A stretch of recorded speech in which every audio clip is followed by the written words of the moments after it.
નમસ્તે, good morning મિત્રો। એક છેલ્લી થિયરી કાર્નોટ એન્જિન। તો મિત્રો કાર્નોટ એન્જિન એટલે શું, કોને શોધ્યું? તો કાર્નોટ સાડી નામના ફ્રેન્ચ વૈજ્ઞાનિકે આ કાર્નોટ એન્જિનની શોધ કરેલી।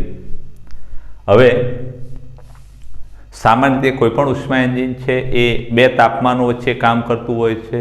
એમાં ગરમ તાપમાનવાળા પરિસરમાંથી ઉષ્માનું શોષણ કરે અને ઠંડા તાપમાનવાળા પરિસરમાં ઉષ્મા મુક્ત કરે।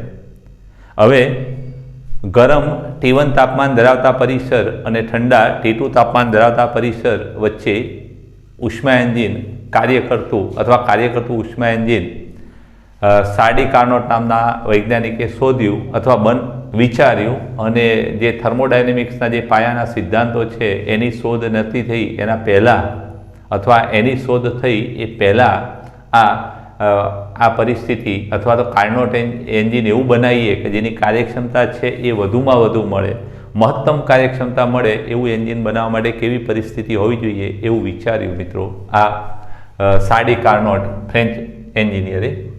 અને હવે એમાં પહેલી વસ્તુ મિત્રો કે પ્રક્રિયા કેવી હોવી જોઈએ, તો આ એન્જિનમાં પ્રક્રિયા જે છે એ પ્રક્રિયા પ્રતિવર્તી હોવી જોઈએ। પહેલી વસ્તુ મિત્રો પ્રતિવર્તી પ્રક્રિયા હોવી જોઈએ। હવે T1 અને T2 વચ્ચે પ્રતિવર્તી પ્રક્રિયા કેવી હોવી જોઈએ, તો મિત્રો સમતાપી પ્રક્રિયા હોવી જોઈએ। તો મિત્રો એનું પ્રસરણ છે એ પણ સમતાપી થવું જોઈએ અને સંકોચન પણ સમતાપી થવું જોઈએ।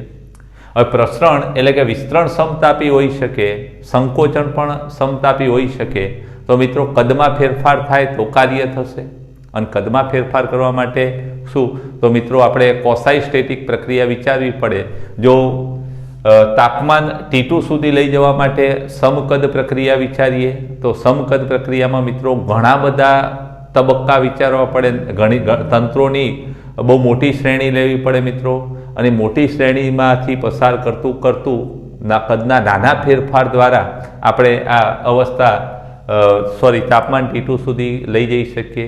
પણ મિત્રો એ શક્ય નથી, એટલે એક બીજી પરિસ્થિતિ વિચારી કે પ્રતિવર્તી સમોષ્મી પ્રક્રિયા હોય, એટલે બે વિસ્તરણ T1 થી T2 તરફ લઈ જઈએ ત્યારે સમોષ્મી વિસ્તરણ કરી, અને T2 થી T1 લઈ જઈએ ત્યારે સમોષ્મી સંકોચન કરી અને તંત્રને આ અવસ્થામાં પાછું લાવવામાં આવે।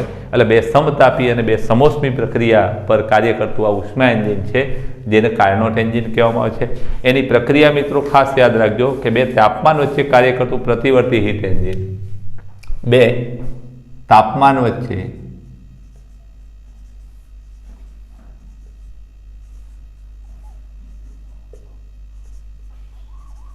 કાર્ય કરતું પ્રતિવર્તી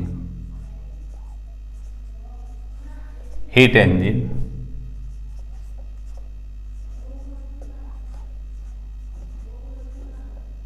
એટલે મિત્રો કાર્નોટ એન્જિન, જેમાં બે સમતાપી પ્રક્રિયાઓ છે, બે સમોષ્મી।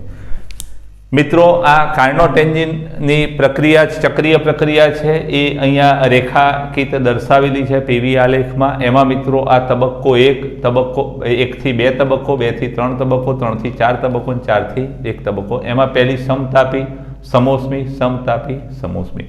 તો પહેલી મિત્રો તબક્કો 1 થી 2 એ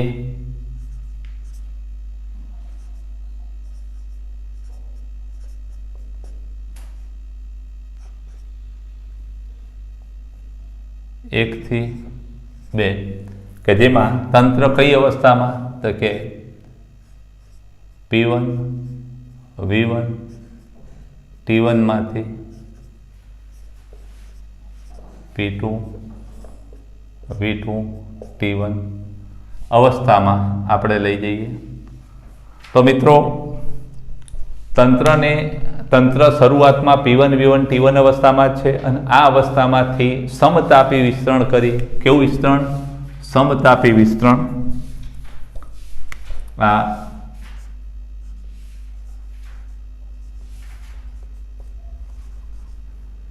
પ્રસરણ અથવા વિસ્તરણ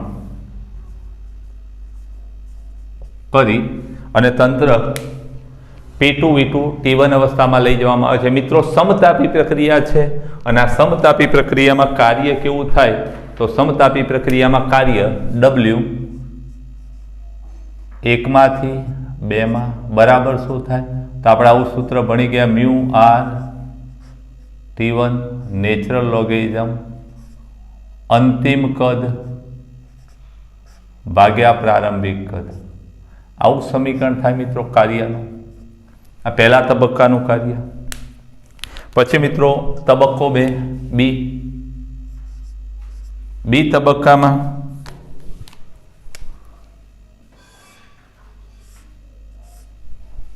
બી તબક્કો તેમાં મિત્રો હવે શું કરવામાં આવે તંત્રનું સમોષ્મી વિસ્તરણ કરી। આ કયું વિસ્તરણ મિત્રો હવે સમોષ્મી વિસ્તરણ।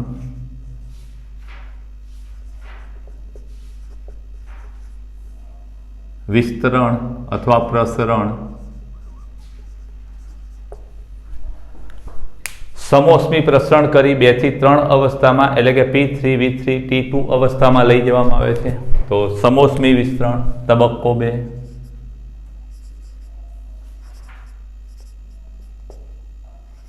2 થી 3 કૌંસમાં કઈ અવસ્થા તો કે P2 V2 T1 માંથી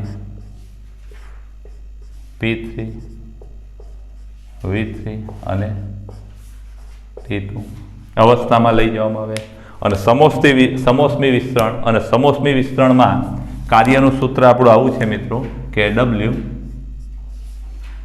2 થી 3 માં કાર્ય કેટલું તો મિત્રો એમાં સૂત્ર ખાસ યાદ રાખજો mu R T1 minus T2 સમોષ્મી વિસ્તરણ માટે કાર્યનું સૂત્ર આપણે મેળવેલું છે T1 માઇનસ T2 અને ભાગ્યા ગેમા માઇનસ 1। સમોષ્મી વિસ્તરણમાં કાર્ય સમોષ્મી પ્રક્રિયાની થિયરી મિત્રો જોઈ લેજો એમાં આ સમીકરણ છે। તો આ તબક્કા 2 ની વાત કરી આપણે। એના પછી સી તબક્કો અને સી તબક્કામાં શું કરવામાં આવે મિત્રો તો ખાસ યાદ રાખજો હવે સમતાપી સંકોચન કરી તંત્રને P3 V3 T2 અવસ્થામાંથી P4 V4 T2 અવસ્થામાં લાવવામાં આવે। સમતાપી અથવા તબક્કો સી એમાં તબક્કો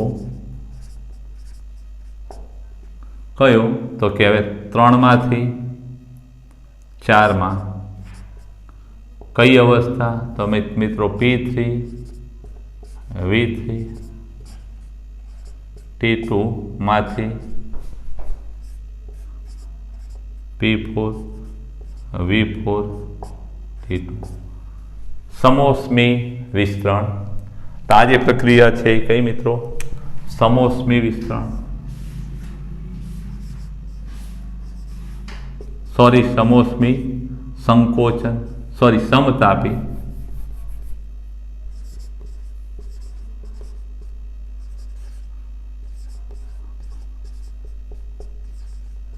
સંકોચન અને સમતાપી સંકોચન કરી અને મિત્રો 3 અવસ્થામાંથી 4 અવસ્થામાં આવે। સંકોચન થાય એટલે મિત્રો તંત્ર પર કાર્ય થાય અને તંત્ર પર થતું કાર્ય તંત્ર પર કાર્ય W 3 to 4 ખાસ યાદ રાખજો આ તંત્ર વડે કાર્ય થાય છે। આ પણ તંત્ર વડે તંત્ર પર કાર્ય જે ઋણ હોય આપણે મ્યુ આર T2 તાપમાન કેટલું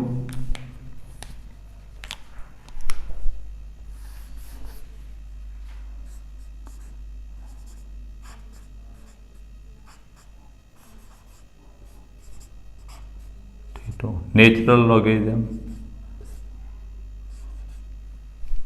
મોટું કદ કયું V3 ભાગ્યા V4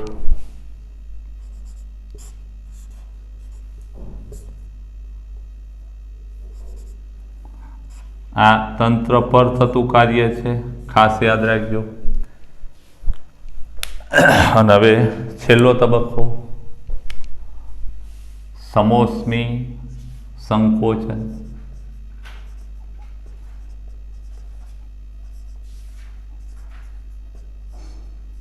તંત્રનું સમોષ્મી સંકોચન કરી અને 4માંથી 1માં એટલે કે P4 V4 T2માંથી P1 V1 T1 અવસ્થામાં આપણે લઈ જઈએ એટલે ડી તબક્કો 4માંથી 1 એટલે કે P4 V4 T2 માંથી P1 V1 અને T1 તેમાં મિત્રો સમોષ્મી સંકોચનમાં તંત્ર પર આમાં પણ તંત્ર પર કાર્ય થશે. ખાસ યાદ રાખજો, તંત્ર વડે છે હું લખતો નથી, તમે સમજી લેજો. તંત્ર પર કાર્ય અને એ તંત્ર પર કાર્ય કેટલું થાય કે તંત્ર પર થતું કાર્ય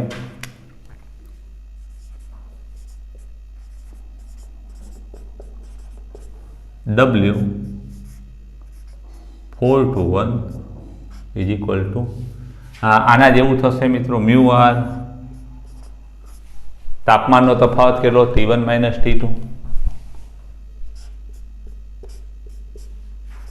છેદમાં ગેમા માઇનસ 1 સમીકરણ નંબર 4. અને મિત્રો તંત્ર વડે કાર્ય આ ધન થશે, તંત્ર વડે કાર્ય આ ધન થશે, આ બંને કાર્યો ઋણ થશે અને માટે ચક્રીય પ્રક્રિયામાં કુલ કાર્ય કેટલું થાય તો કે કુલ કાર્ય W બરાબર શું થાય તો વિસ્તરણમાં કાર્ય ધન વત્તા વિસ્તરણમાં કાર્ય ધન સંકોચનમાં કાર્ય ઋણ અને સંકોચનમાં કાર્ય ઋણ.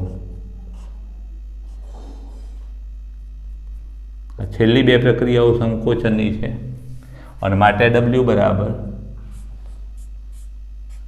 પહેલું કાર્ય mu R T1 ln V2 by V1 વત્તા mu R T1 minus T2 છેદમાં ગેમા માઇનસ 1.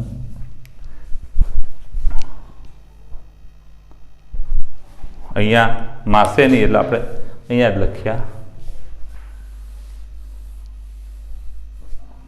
કુલ કાર્ય W બરાબર તો મ્યુ આર T1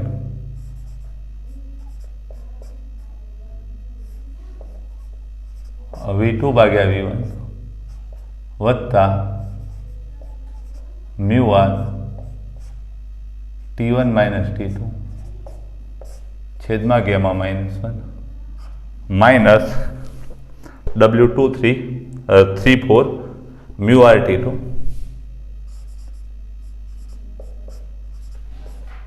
V3 ભાગ્યા V4 અને minus 4 to 1 mu R T1 minus T2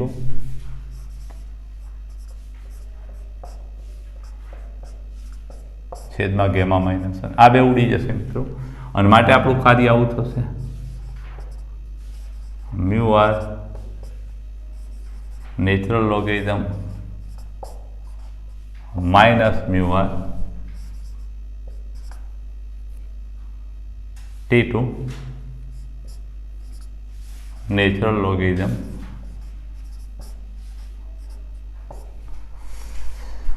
આ કુલ કાર્યનું સૂત્ર થયું.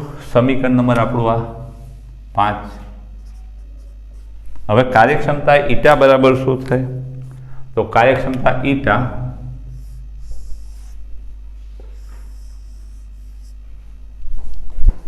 આ પહેલું કાર્યક્ષમતા ઈટા ઇઝ ઇક્વલ ટુ 1 કાર્ય W ભાગ્યા શોષાતી ઉષ્મા.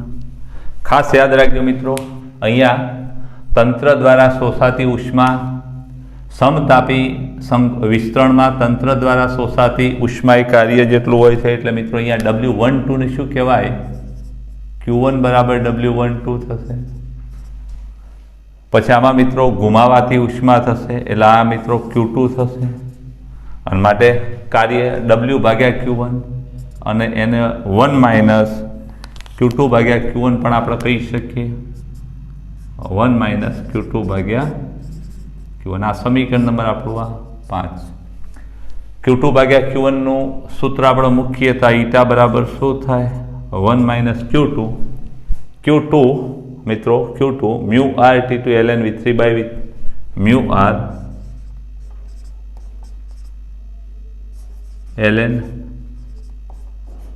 V3 બાય V4 છેદમાં મ્યુ આર T1 કૌંસમાં mu R T1 ln V2 by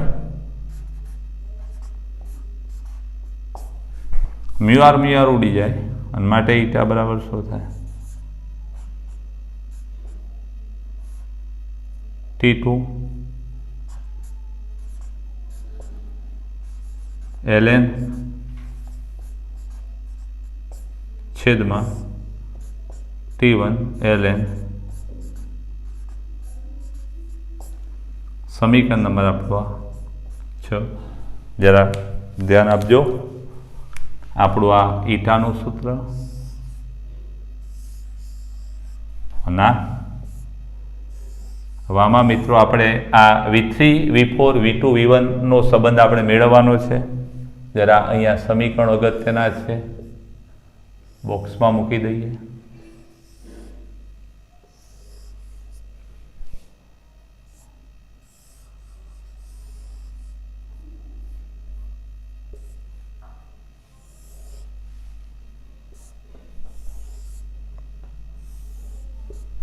હવે આપણે આ સંબંધ મેળવવા માટે મિત્રો ખાસ યાદ રાખજો, સમોષ્મી પ્રક્રિયા એક આ છે અને બીજી સમોષ્મી પ્રક્રિયા આ છે.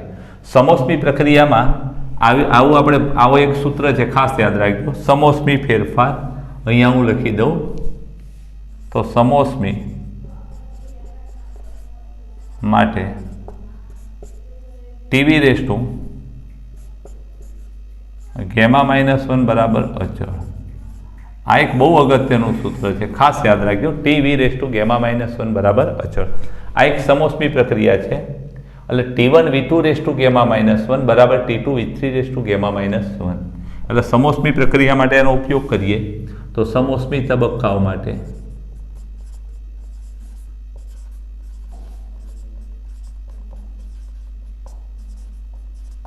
તો T1 V2 raised to gamma -1 is equal to T2 V3 raised to gamma -1.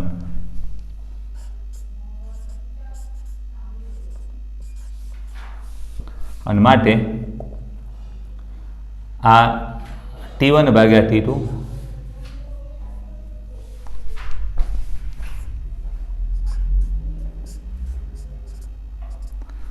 T1 ભાગ્યા T2 is equal to V3 રેસ્ટુ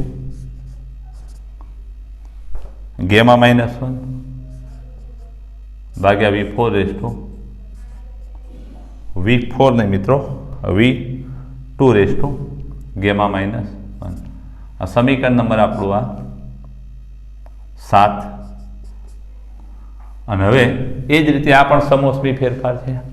તો બીજો સમોષ્મી ફેરફાર આ T2 V4 રેસ્ટુ ગેમા -1 એ T1 V1 રેસ્ટુ ગેમા -1. એટલે T1 V1 raised to gamma -1 is equal to T2 V4 raised to gamma -1. અને માટે T1 ભાગ્યા T2 is equal two શું થાય તો કે V4 ભાગ્યા V1 રેસ્ટુ ગેમા -1. ખ્યાલ આવી ગયો મિત્રો? આ સમીકરણ નંબર 8. હવે આ બંને સરખાવીએ મિત્રો, T1 ભાગ્યા T2 7 અને 8 સરખાવતા સમીકરણ 7 અને 8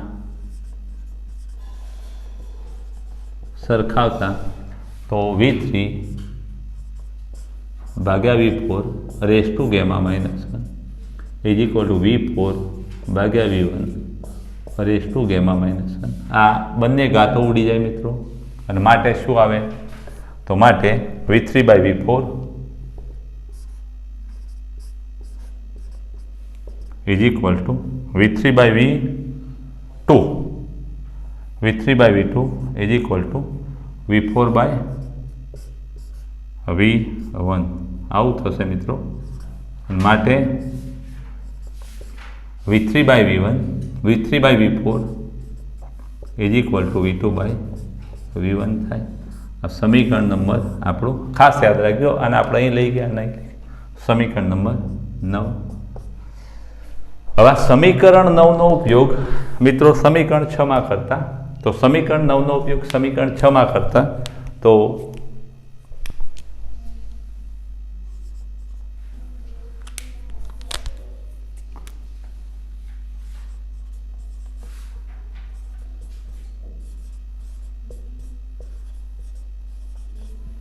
જરા ખાસ યાદ આવ્યું, ઈટા બરાબર શું થશે જરા જોઈ લો. આમાં ક્યાં સુધી આવે છે? ઈટા ઇઝ ઇક્વલ ટુ, તો અહીંયા 1 માઇનસ T2/T1. હવે અહીંયા V3/V4 અને V2/V1 એટલે આ બે સરખા છે, એટલે આ બે ઉડી જશે મિત્રો. એટલે આપણું છેલ્લું સૂત્ર આ આવશે કાર્નોટ એન્જિનમાં કાર્યક્ષમતાનું. આ છેલ્લું 10મું સમીકરણ. તો મિત્રો આ એક લાંબી થિયરી છે, 5 માર્ક્સમાં પૂછાય એવી છે, તૈયાર કરી દેજો. ચલો આના પછી કાર્નોટ પ્રમેય રહી જાય છે, એ આપણે પછીના લેક્ચરમાં લઈશું. આ પ્રશ્ન ખાસ તમે કરી દેજો મિત્રો, બહુ પૂછાતો છે.